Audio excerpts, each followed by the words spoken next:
dating, kahit saan pa tumingin, walang kapares, ang ganda parang mga bituin. Ang lambing ng kilos, madaling mangalin. Siya ay diamanting makina, ang hirap niyang abutin.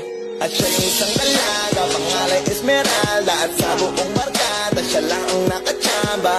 Na matupad ang pangarap niya nakasal. Kaso pang komersyal lang at pang TV literal. Yung tawagin bilang magbabarkada ay Bigo Ladies. Na siyang ang pinakaangat sa grupo, no one's against it. Pero lahat may katanungan kung bakit kadalasan nang gustong hindi pa ang kapalaran. Kung hindi man para sa akin ito, di na ko magtataka kung bakit laging bigo.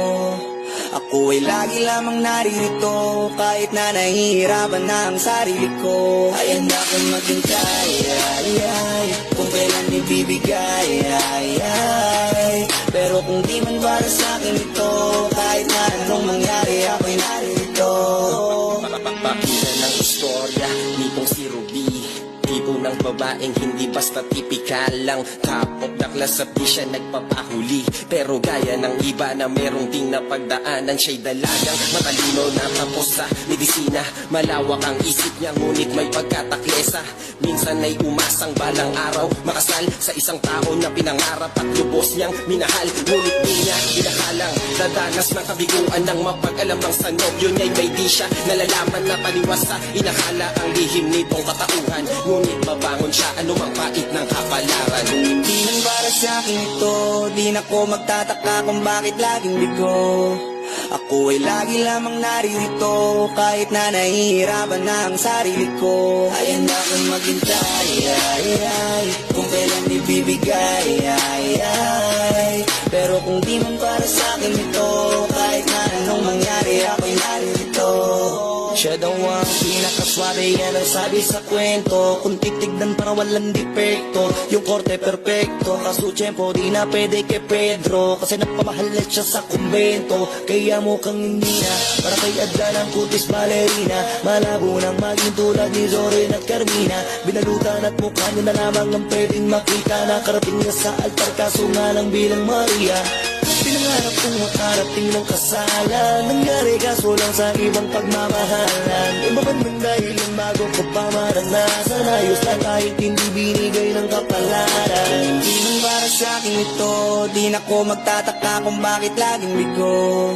Ako ay lagi lamang naririto, kahit na nahihirapan na ang sarili ko. Ay handa kong maghintay, kung kailan ibibigay, pero kung di man para sa akin ito, kahit na anong mangyari, ako'y naririto. Lagi na lang kaibigan ang dating, kahit na estado natin mahirap na tanggapin.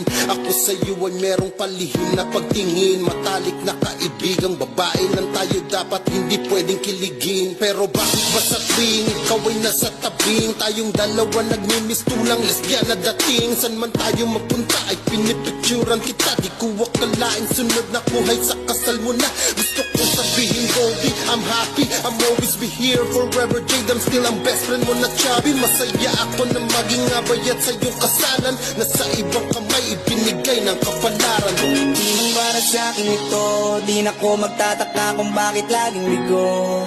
Ako ay lagi lamang naririto, kahit na nahihirapan na ang sarili ko. Ay handa kong maghintay, kung kailan ibibigay,